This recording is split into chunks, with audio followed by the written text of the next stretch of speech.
Riežme nerovnicu. Zlomková čiara, čitateľ x minus 1, menovateľ 2, za zlomko minus 1 je menšie ako 2 krát zátvorka 5x minus 7. Koniec zátvorky. V prvom kroku odstránime zátvorku, všetko ostatné odpíšeme.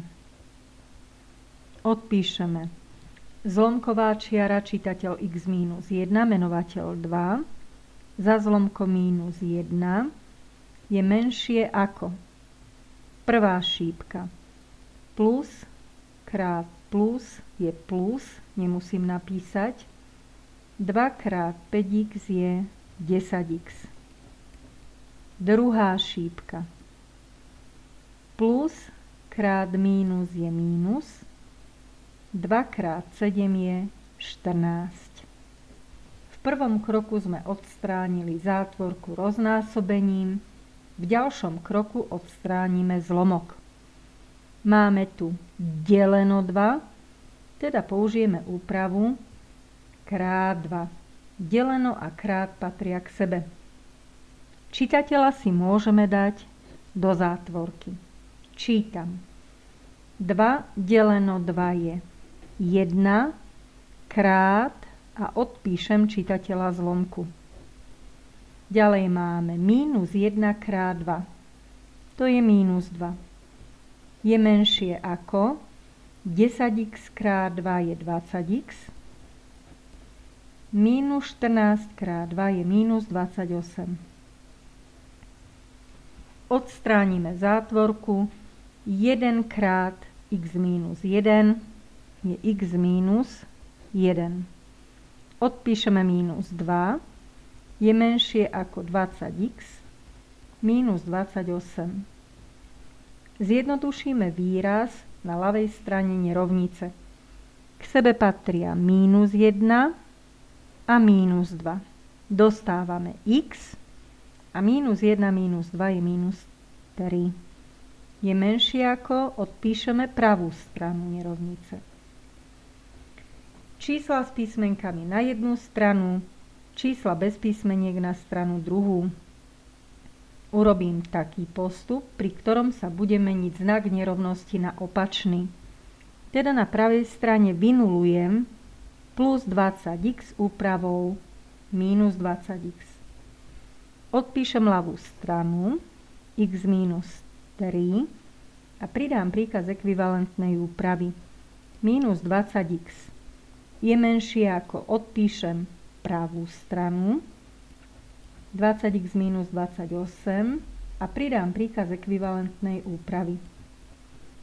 Zjednoduším výraz na ľavej strane, zjednoduším výraz na pravej strane nerovnice. K sebe patria x a minus 20x, čo je vlastne minus 19x. Ďalej tu máme minus 3, je menšie ako 20x a minus 20x sú opačné výrazy. Teraz sa navzájom zrušia, ich súčet je 0 a na pravej strane ostáva minus 28. Vynuluje minus 3 úpravou plus 3.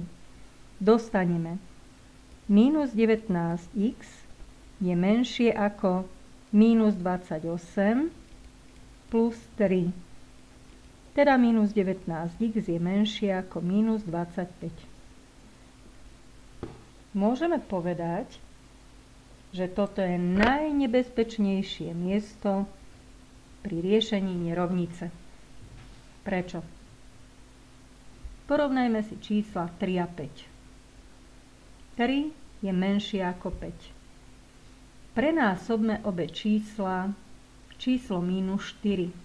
Teda záporným číslom.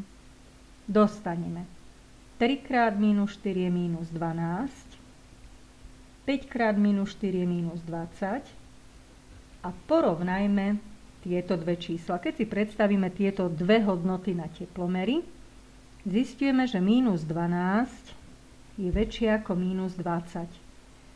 Po násobení záporným číslom sa znak nerovnosti zobáčik zmenil na opačný. V tomto kroku si musíme dať pozor na úpravu krát alebo deleno záporné číslo, kedy sa znak nerovnosti zmení na opačný. Aby sme ďalej neurobili chybu, budeme postupovať takto. Na ľavej strane chceme osamostatniť x. Máme pri ňom číslo minus 19, spojené sú znamienkom krát. Teda minus 19 odstránim pomocou znamienka deleno. A čo chcem odstrániť? Minus 19. A tu je to nebezpečné miesto. Delím záporným číslom, znak nerovnosti sa bude meniť na opačný. Najprv si poďme urobiť ľavú stranu, potom pravú stranu a znak nerovnosti budeme robiť ako posledný. Odpíšem ľavú stranu tak, ako sme ju tu mali a urobím príkaz ekvivalentnej úpravy. Delenie skriem do zlomkovej čiary, mám deliť číslo minus 19. Odpíšem pravú stranu tak, ako sme ju tu mali.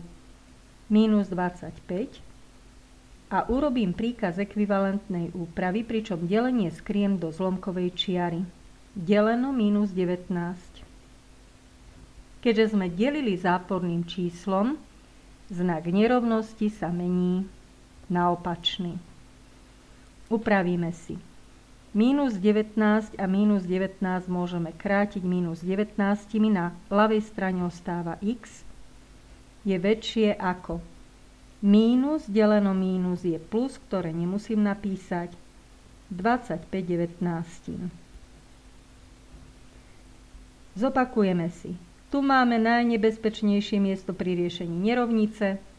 Pozor musím dávať, keď robím úpravu krát alebo deleno záporné číslo, kedy sa znak nerovnosti mení na opačný. Ďalší dôležitý krok pri riešení nerovnice. Musím si uvedomiť, v akej číselnej množine nerovnicu riešim. Doporučujem vždy si načrtnúť číselnú os, vyznačiť na nej dôležité číslo, ktoré sme dostali pri riešení nerovnice, v tomto prípade 25/19. Je to racionálne číslo. Teraz si musíme uvedomiť, či toto číslo je alebo nie je riešením nerovnice. Riešením sú tie čísla, ktoré sú od čísla 25/19 väčšie. Číslo 25/19 nie je riešením tejto nerovnice, preto krúžok ostáva prázdny. Keby bola dovolená rovnosť, teda takto by bolo zadanie so znamienkom rovná sa, vtedy by ostal krúžok plný, čo by znamenalo, že číslo 25/19 je riešením nerovnice. Uvedomíme si, kde sa nachádzajú čísla, ktoré sú od čísla 25/19 väčšie. Sú to čísla napravo od našeho dôležitého čísla. Máme vyznačené riešenie v R, teda v množine všetkých reálnych čísel, čo sú všetky čísla na číselnej osi. Riešenie v R zapíšeme intervalom. Interval má dve hranice. Ľavú a pravú. Tieto strany, ľavú a pravú, musíme pri zapisovaní intervalu dodržať. Ľavou hranicou medzi číslami, ktoré vyhovujú a nevyhovujú, je číslo 25/19. Je ľavá hranica, napíšem si ho vľavo. Pravá hranica. Vpravo náš šípka posiela v smere do plus nekonečna. Napíšeme nekonečno. Pri plus minus nekonečne píšeme vždy okrúhlu zátvorku. Ľavá hranica. Číslo 25/19 nie je riešením tejto nerovnice, teda pri tomto čísle naznačíme, že nie je riešením nerovnice, tým, že tu dáme okrúhlu zátvorku, čo znamená zľava otvorený interval. a zapíšeme. X patrí tomuto intervalu.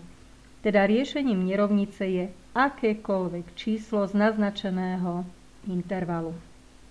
Keby sme chceli riešenie v n, teda množine všetkých prirodzených čísel, musíme si uvedomiť, medzi ktorými dvoma po sebe idúcimi prirodzenými číslami leží racionálne číslo 25/19, čo zistíme nasledovne. Vypočítame si 25 deleno 19 a to je 1 celá niečo.